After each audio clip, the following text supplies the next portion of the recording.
Tahukah Anda, kenapa Indonesia dikatakan sebagai the power of Nusantara?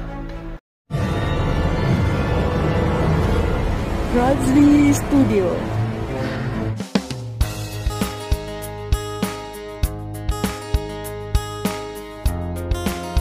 Assalamualaikum warahmatullahi wabarakatuh. Kembali lagi bersama Razli Studio. Bagi Anda yang baru hadir di channel ini, saya ucapkan selamat datang, welcome to my YouTube channel. Selamat bergabung di channel ini. Bagi Anda yang belum subscribe ini channel, saya ucapkan terima kasih. Salam persahabatan, salam perdamaian, salam Nusantara kepada yang hadir di channel ini. Sebagai informasi, Razli Studio berasal daripada Sabah, Malaysia dan lebih kepada konten video reaction, guys. Sebelum kita kepada video reaction pada kali ini, saya mendoakan kepada yang hadir di channel ini, semoga Anda sentiasa sehat walafiat, diberikan kesehatan yang berpanjangan, sukses dunia dan akhirat. Amin ya robbal alamin.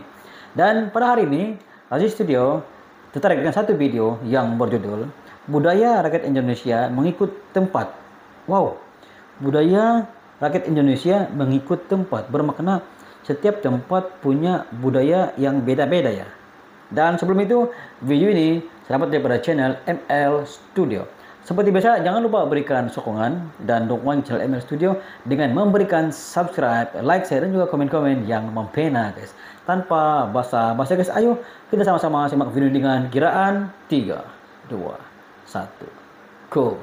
Tinggal dekat Indonesia dulu pun saya perasan sebenarnya sebabkan Indonesia ni besar. Jadi kelompok Indonesia ni dia ada terbahagi kepada beberapa jenis tau. Maksudnya orang dekat belah Sulawesi lain, orang kat belah Kalimantan ni dia sikap dia lain, pembawakan mereka lain. Kan contohnya dekat Jakarta dan juga di Kalimantan, kebanyakan dekat sana memang terkenal sebagai kota muda-mudi. Maksudnya kebanyakan penduduk kat sana tu orang-orang muda. Malah masa kami dekat Kalimantan tu, orang tempatan kat sana panggil ini Pak sebenarnya adalah bandar janda muda.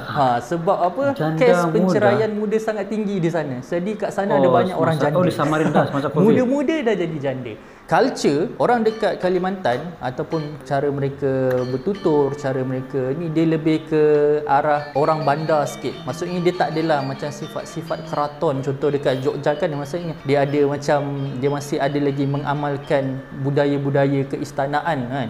Contohnya kan dekat Kalimantan dia kata okey mas terima kasih ya, macam tu. Tapi kalau dekat Yogyakarta dia akan cakap matur nuwun si, matur nuwun pak, sami-sami, injir. Dia macam masih ada lagi mengamalkan dia punya budaya. Ibaratkan kalau macam kita ada lagi tuan hamba nak ke mana, patut merasa kagum dengan kehebatan tuan hamba. Macam tu dia masih lagi mengamalkan gaya bahasa macam tu lah. Contoh dekat Jakarta pula kita memang nampaklah macam apa yang kita nampak dekat sinetron kan. Orang-orang kat sana dia dah ada influence daripada barat, dah jadi lebih urban. Jadi orang-orang kat sana pun dia punya semangat budaya tu mungkin dah tak sehebat kalau berbanding dekat kawasan-kawasan yang lain lah. Tapi yang bestnya bila dekat Jakarta ni pula, sebabkan dia adalah kota yang sangat membangun, di mana dia ada banyak startup yang berjaya dekat sana, ada banyak orang-orang yang hebat tinggal dekat sana. Dia punya komuniti setempat tu dia sangat berdaya saing. Jadi maksudnya bila kita pergi kat sana jumpa orang hebat tu adalah sesuatu yang biasa. Sebab apa? Terlalu ramai orang hebat kat sana membuatkan kalau kau tak hebat susah nak survive dekat sana. Susah nak survive dekat sana. Jadi menjadikan kawasan tu agak stressful. Pada saya sebenarnya duduk kat Jakarta lebih stressful berbanding kita duduk kat KL. Kat KL kita masih ada lagi pot-pot yang mana kita boleh duduk lepak tanpa kita akan dengar bunyi motor yang sangat bising. Tapi kalau dekat sana mostly almost kebanyakan tempat yang kita pergi tu memang akan penuh dengan bunyi hiruk pikuk lah kan. Tidak heran di sana ramai busy, penduduk. macet. Bali orang cakap kat sana lebih kepada negara mak saleh. Sebab apa? Kat sana terlalu ramai pelancong. Beach boy. Sebab apa? Dekat Bali ni dia terkenal dengan golongan digital nomad. Digital nomad tu apa benda?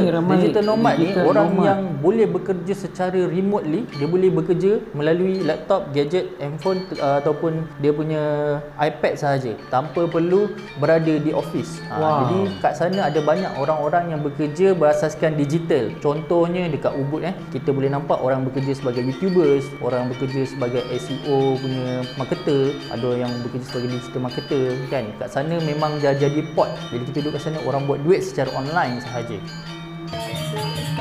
gitu ya.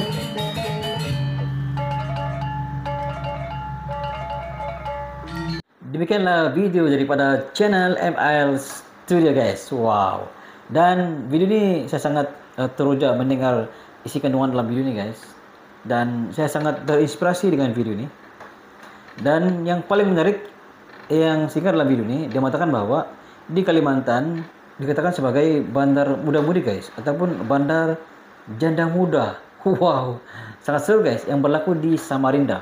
Dan di sana berlakunya warga yang masih muda jadi janda karena waktu kes pandemik guys. Itu yang ramai yang menjadi, bukan saja di Indonesia guys, di Malaysia pun ramai juga yang meninggal disebabkan oleh pandemik yang berlaku pada tahun 2000 hingga 2021 guys. Dan admin ini mengatakan bahwa dari segi logat percakapan yang ada di Kalimantan, yang ada di Jogja, yang ada di Sulawesi, mereka punya logat berbeda-beda guys. Dia mengatakan walaupun masih lagi menggunakan bahasa Indonesia, namun logat mereka ada sedikit perbedaan karena faktor tempat tuh guys. Bermakna budaya rakyat Indonesia itu betul lah mengikut tempat, memang ada perbedaannya guys. Bukan saja di Indonesia, bahkan di Malaysia pun sama. Kalau paling mudahnya begini guys, kalau di Malaysia dan juga Sarawak, walaupun satu kepulauan, tapi orang Sarawak bercakap dengan orang Sabah, walaupun boleh saling memahami, tapi dia punya logatnya berbeda guys. Apatah lagi di Indonesia. Indonesia ada 17.000 pulau guys. Setiap pulau mempunyai budaya masing-masing. Inikah lagi tidak perbedaan? Pasti ada perbedaan guys. Dan di Indonesia memang dikatakan sebagai the power of Nusantara guys. Karena apa? Indonesia memang memiliki pelbagai budaya, berbagai culture yang memang sungguh luar biasa guys. Komentar daripada admin ini memuji warga Jakarta, yaitu dikatakan sebagai warga Jakarta sama seperti di luar negara guys, dan mempunyai daya saing yang kuat seperti di luar negara. Itu yang dikatakan. Dan katanya untuk menjumpai orang yang hebat di Jakarta itu perkara biasa. Wow, untuk menjumpai orang hebat di Jakarta itu perkara biasa, karena di Jakarta memang ramai orang yang hebat guys. Itu yang dikatakan oleh admin dalam video ini. Kenapa di Jakarta memang ramai orang yang hebat? Karena di Jakarta mereka terpaksa menjadi hebat untuk bersaing dengan yang lain agar mereka dapat bersaing dengan orang yang hebat guys. Bak kata orang, untuk menjadi hebat kita mesti berada di kelompok orang-orang yang hebat, baru kita boleh menjadi hebat. Bermakna di Jakarta orang yang hebat bersaing dengan orang yang hebat, orang yang menang orang yang paling hebat, tapi yang kalah pun tetap hebat guys. Wow, luar biasa guys warga yang ada di Jakarta ini. Admin ini mengatakan bahwa kalau dia melihat suasana di Bali, kalau kita melihat dia punya view-nya, kalau kita melihat warganya, seolah-olah Bali itu adalah negaranya warga bule guys. Karena di sana ramai bule ada di Bali guys. Dan bukan saja bule daripada sebuah negara, tapi semua bule di seluruh dunia ini, mereka semua sangat suka berada di Bali. Mereka sangat suka melihat wisata yang ada di Bali guys.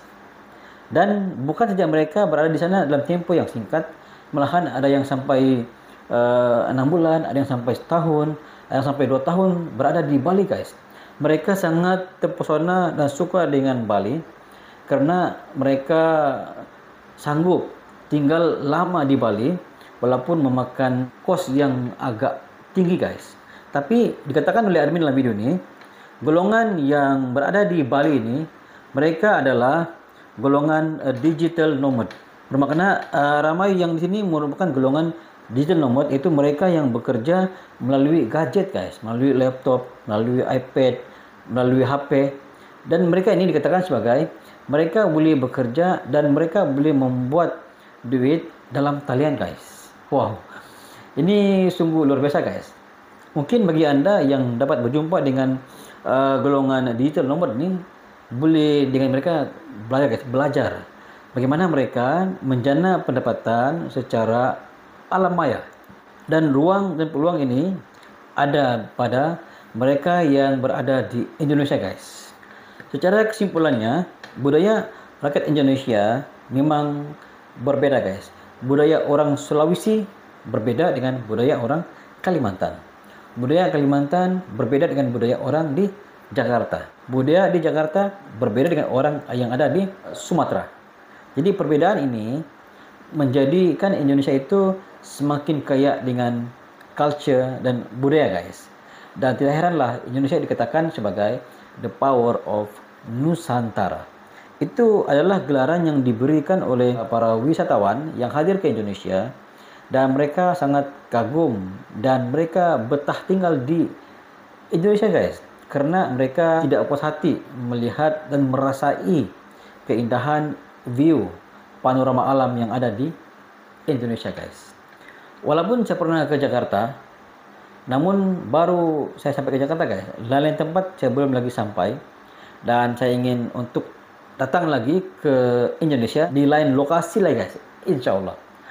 Karena masih lagi banyak tempat yang belum saya lihat di sana, dan saya ingin merasai sendiri bagaimana situasi apabila berada di tempat-tempat yang saya nampak dia punya view yang sungguh luar biasa, guys.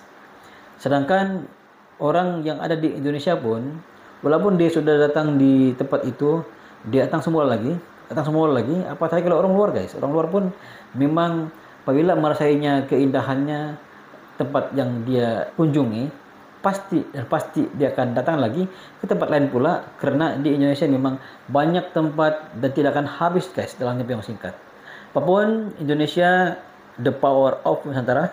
Semoga Indonesia maju terus ke hadapan dalam industri wisata, dan kita mengharapkan kepada warga yang ada di Indonesia jangan ketinggalan dalam industri wisata, guys. Karena industri wisata ini merupakan industri yang memberikan pulangan yang luar biasa, guys. Itu sedikit sebanyak pandangan daripada Razli Studio. Sekiranya Anda mempunyai pandangan sendiri terkait dengan video ini, Anda boleh komen di bawah, guys. Sekian, jumpa lagi di next video. Assalamualaikum, bye-bye.